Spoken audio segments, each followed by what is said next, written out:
Well, howdy y'all, welcome back to the channel.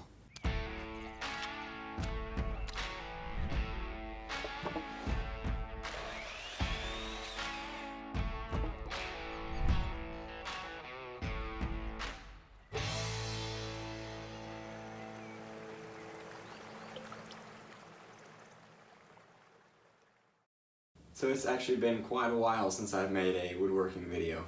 So I was actually planning on working on some cutting boards here, and I decided I would take y'all along with me. Now I am by no means an expert on making cutting boards. I've actually only made two before. This is my first one, which is kind of a face grain cutting board that I was really just trying out to see how it went. And then this is my second one, which actually is maple, walnut, and padauk wood, which was actually really fun to work with. But today we're just going to be using standard cutting board materials, what most people make theirs out of, which is walnut, cherry, and then some maple. But without further ado, let's jump into it. So we're actually going to start using the cherry first. This is a 8/4 inch piece of cherry. It's about 6 inches wide. And then this is some walnut that usually the lumber store will have.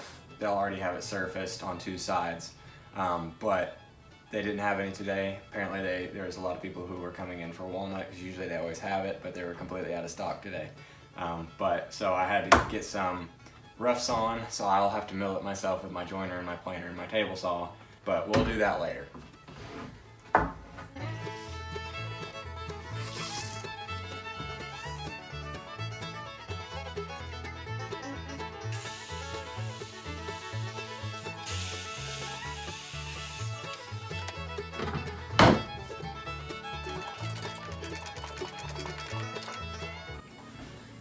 Okay, so I've actually never cut 8/4 inch hardwood on that table saw before. So obviously it is a job site Ryobi table saw, so we'll see how it goes. Whenever I cut 4/4, it seems to be fine. So let's, I guess, push its limits and see what it can do.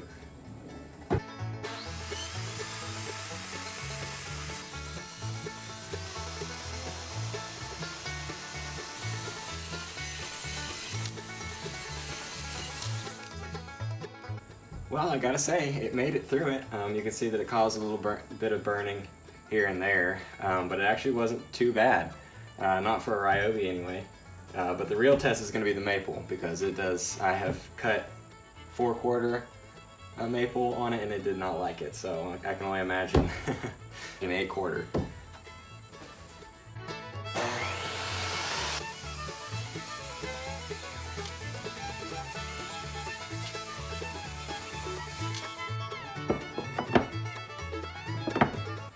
So, needless to say, I'm actually very shocked, because the maple went through a lot easier than the cherry did, which is not normal. You can see the burning on here, but there's zero burning on either sides of these boards.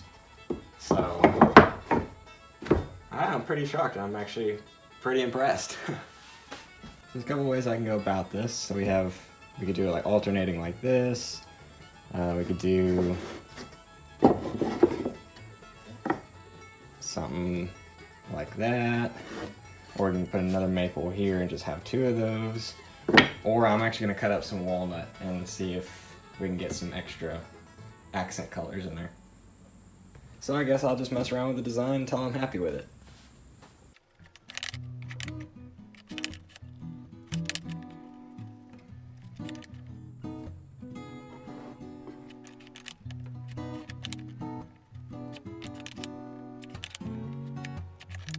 I think this is the design that I've landed on that I think I like. Well, to be honest, I was going through all these different ones, snapping different pictures of different ones, and then I brought it into my mom and let her choose which one she liked the best, and she said she liked this one, so this is going to be the design for it. So yeah, all we're going to do now is we're going to, as you can see these gaps here, this is because the wood is warped, and so what we're going to do is we're going to take it to the joiner, join each of these, each of these faces here, and that will give us a nice tight seam so we can put some glue on it. But as you can tell, now all the boards are nice and snug. There's barely any visible cracks here. Any of the leftover cracks will be taken care of by the wood glue and the clamps. So what we're going to do next is just glue them up. So I like to just place some cardboard down. This keeps the glue squeeze out from getting stuck to your table. It will probably get stuck to this, but it's better to get stuck to this than, than your table. So I actually do not have any parallel clamps. So what I've been using is my trigger clamps, and they've actually worked really well. So this is actually going to be the face of the cutting board. This is called side grain right here. So actually, let me get a piece of maple. That'll explain it a little bit better. So for those who have never done cutting boards before, there is a difference between doing face grain and then side grain. This probably looks best. So I'll put up here, you can see the face grain. This is the, whenever you get it, here's a perfect example right here. So when you get a board this long, the wide piece, this is your face grain, okay? This is the side grain. So you can see there's a difference, it shows especially in the maple. You can see that with the maple, it's got a different grain pattern than if you flip it over to the side grain. Or this side would actually be better. You can see there's a big difference between the two. The side grain is actually going to be more scratch resistant when people are cutting on it, and it will in a way keep your knives sharper. End grain is the best for that. I've never done end grain before because I do not have a cross cut sled yet. I'm planning on building one in the future. But just an example, these are some coasters that I made from leftover Purduke wood, and this is actually end grain right here. So it's this part right here that you get on the end of your boards. That is end grain. So the only thing I've done is coasters end grain, but other than that, I've never actually done an end grain cutting board before. So yeah, so when we're doing this, we're gonna make sure that the side grain is gonna be facing up. So what we're gonna do then is, this is gonna be our face. So we're gonna actually flip this over because this is where the glue is gonna go. So this one's also is gonna be flipped over. Might be best just to pull everything over there and then flip it to the side. So your walnut will be flipped to the side. Your next cherry is gonna be flipped to the side, then your next maple, next walnut, and then cherry. And you're gonna have an uneven surface because they're all different widths, but then we're just gonna get some, this is actually Type Bond 3. I put it in this little squeeze bottle because it makes it easier to get it out, because if you use the other bottles, it clogs up very easy. So if you want a small little cheap upgrade for a glue thing, I'd recommend these condiment bottles. But this is Type Bond 3. It is safe for indirect food contact, so it's gonna be all in the grain here, or on the sides here, so it's not actually gonna be touching the food after we plane it down and everything like that, but it will be holding this whole thing together. So so make sure it's better to give a whole lot of glue and have a lot of squeeze out than not have inadequate glue, and you're gonna have gaps showing or a weak joint. So I just like to start out by just giving it a little. This is by no means enough, but this is just gonna start us out. One thing about cutting boards is they do use up a lot of glue.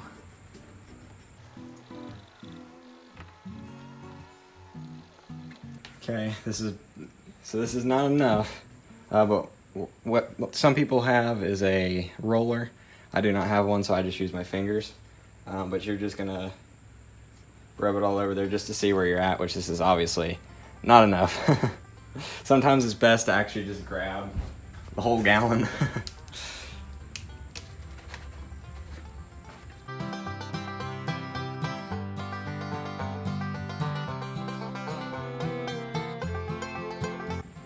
Okay, I think that's pretty good.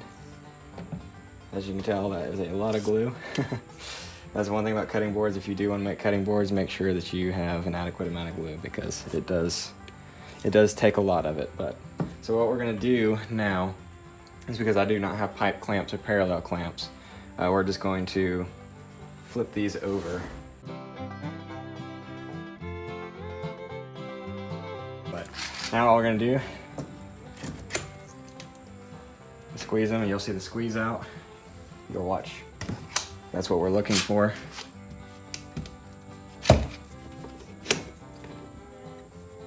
See the glue start to emerge from the joints. That is a good thing. You're gonna notice that some of the boards are gonna come up, so what we're gonna do to fix that is grab you a flat board like this, push down on it,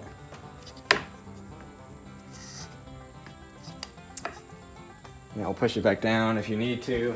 Hammer, just kind of tap it down on top of your sacrificial board, not on your actual project. You wouldn't want to dent it. I'm just gonna get a cotton cloth with some water on it and clean up some of this squeeze out.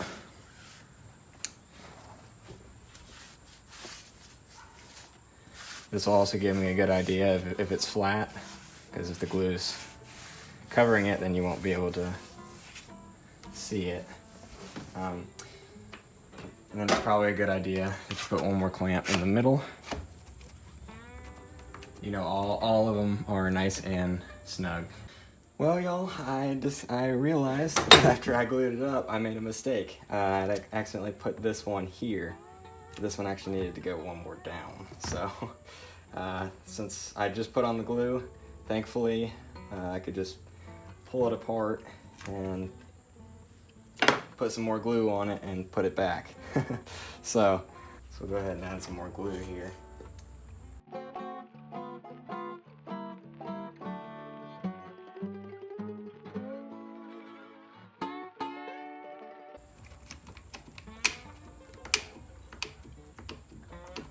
Just crank down on these. Sorry guys, this is usually not this messy. Thank the Lord I noticed what I did before I kept going, or that wouldn't have been very good. So, alrighty y'all, well this is what it looks like inside the clamps. Like I said, it's not supposed to be this messy. If you're a beginner or you want to build a cutting board, don't worry, it's not supposed to be that messy. I'm still learning myself on glue ratios, and I also messed up the orientation of how they're supposed to line up, so certainly not supposed to be that messy. That was my fault. Well, I figured while I was waiting for the glue to dry, I'd go ahead and install another lumber shelf, or lumber rack, and I needed one because, as you can tell, I've got a lot of wood, and I did not have enough space, and I wanted to be able to organize them out a little bit more.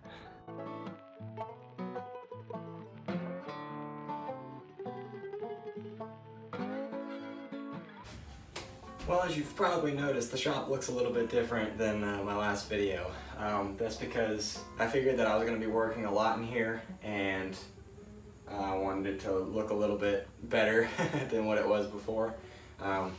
Especially the window. I think the window is one of my favorite installments. You know, before I had that plywood, and I just stuck some plywood in the inserts, and that was kind of my window, but I just decided I'd order some plexiglass and put that in there, and it has been a humongous blessing because now I'm getting natural light coming from this way instead of just here. So that certainly was one. And then just taking my leftover scrap wood that I had and just building off this wall.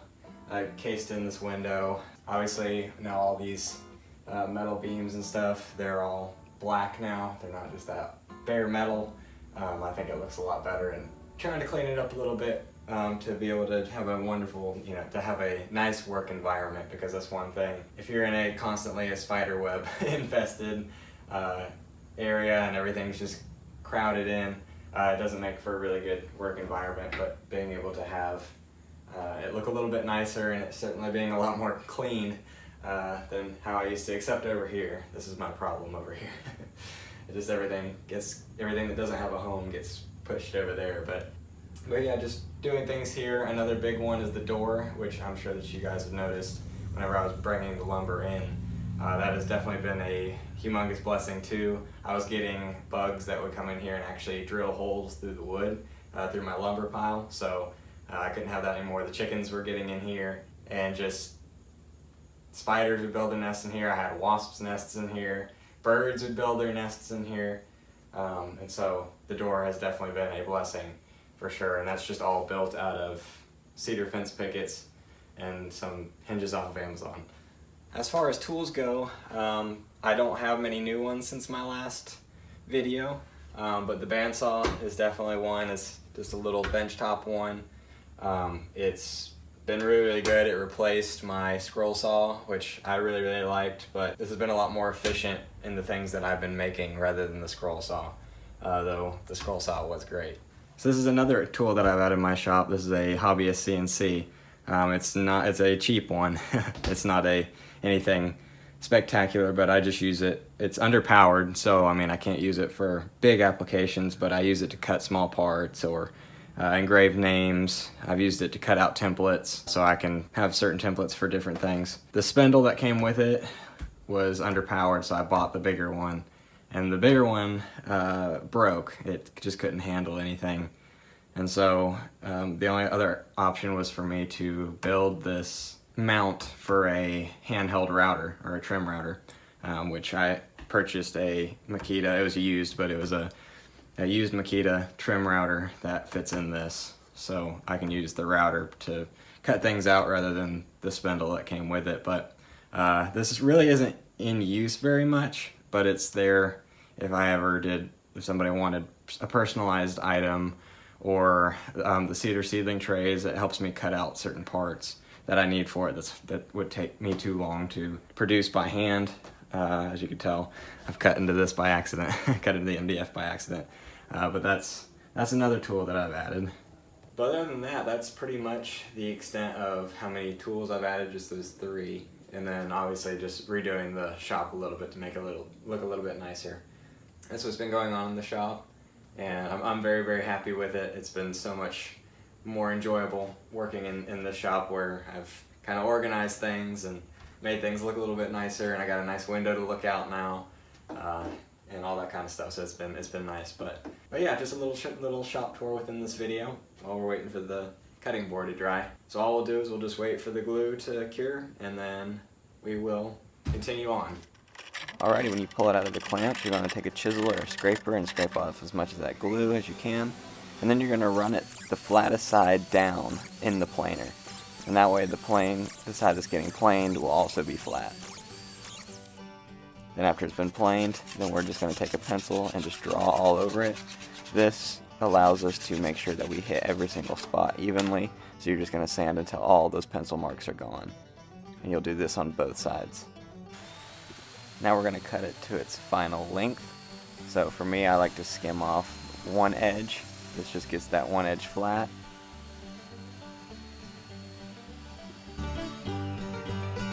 And then we're going to measure our final length, which is 18 inches in my case. We're just going to cut those excess pieces off.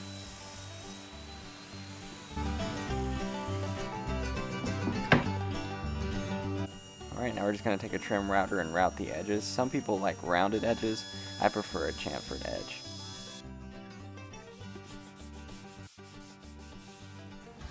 Alright, so now what we're going to do is something called water popping or grain popping. So what we're going to do is we're going to take a squirt bottle of water and we're just going to spray it down.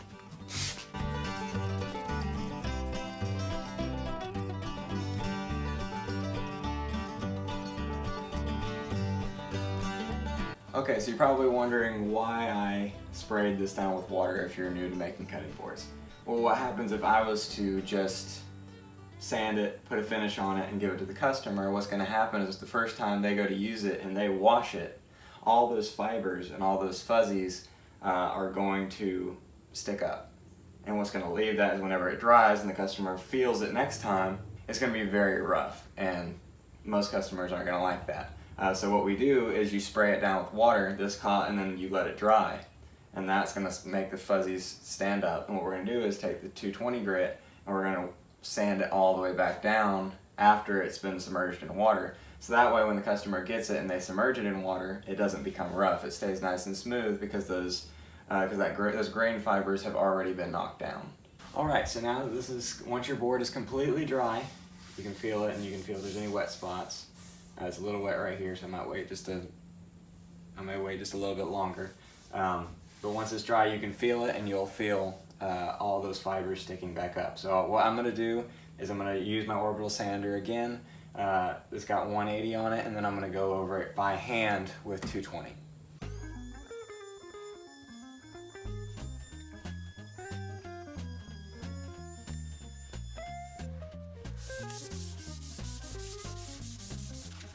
Alrighty, y'all. So there's where we're at so far. Everything's nice and sanded smooth. We've water popped it. You don't have to worry about the grains popping up whenever the customer goes to use it for the first time. So what we could do next, if depending on what you want to offer, I might do this later, but as of right now, this has been pretty good. You could actually route out a juice groove in there. There's quite a few people who prefer juice grooves other than just a flat cutting board like this one. Just like with my exotic Paduke cutting board, I actually routed some handles into the side. Another option is to add rubber feet on the back, which I'm thinking about doing really soon. And then another thing is to personalize.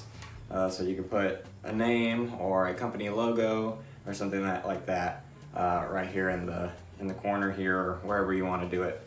But there's so many possibilities, so many different things, so many routes you could take when making these. Make it your own. Just enjoy doing it. They're super fun to make. There's so many designs out there that you could do and just create. But yeah, so that is it done before the finish. This is the time where if you want to do juice grooves or personalized or rubber feet, you'd want to go ahead and cut or drill the holes into the back, and anything like that needs to be done now. I'm just going to keep it just how it is for now. I can always come back and route out something and then refinish it right there if I needed to, but I'm just going to keep it like this for now so I can snap some pictures of it and do what I want to with it. So you can use any food safe finish. A lot of people like mineral oil. I don't personally like mineral oil because it is a petroleum based product. If you know anything about petroleum, it's not the best thing in the world. So I actually make my own wood finish here. It's completely food safe. It is made from organic hemp oil, cold pressed, and beeswax. So it's 100% natural. It's easy to put on. It's very protective, both the hemp oil and the beeswax. It doesn't just soak in, it actually creates a layer on top of your cutting boards or whatever project. I use this for pretty much all of my products, including cutting boards, my bow knives, any products that are used in the kitchen, or if it is for a baby or anything like that, I typically use this. So I'm actually going to use this on the cutting board here. If y'all are interested in this, I actually am selling these. It's a 2-ounce container of it. It looks like that. You just scrape it out and you just apply it to your products. You typically wait about 2 hours. You'll put a nice helping on it. You'll wait 2 hours and then you'll come and buff it off with a clean towel. And that will ensure that you have a nice protectant layer. You can do that multiple times. As much as you see fit. So I will put a link in the description below to my website to where you can order these if you're interested. So this is where your cutting board is going to come to life, is this part right here. So all you're going to do is just scrape some out, get it onto a cloth or whatever, and then you're just going to take it and you're just going to buff it in.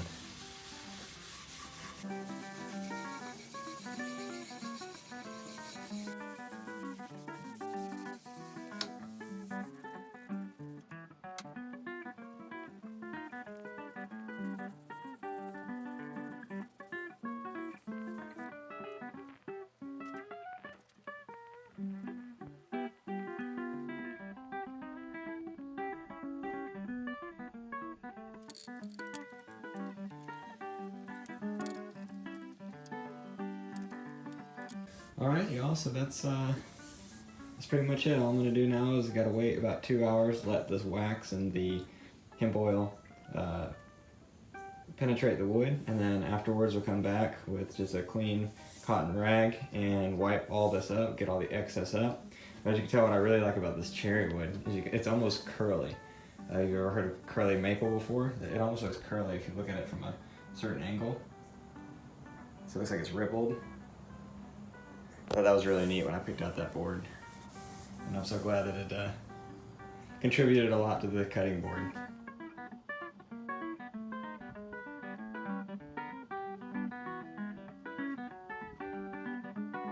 Well y'all, that's it for this video. Thank you so much for tuning in, coming along with me as I build these cutting boards. These things are so much fun to make, just so very beginner friendly.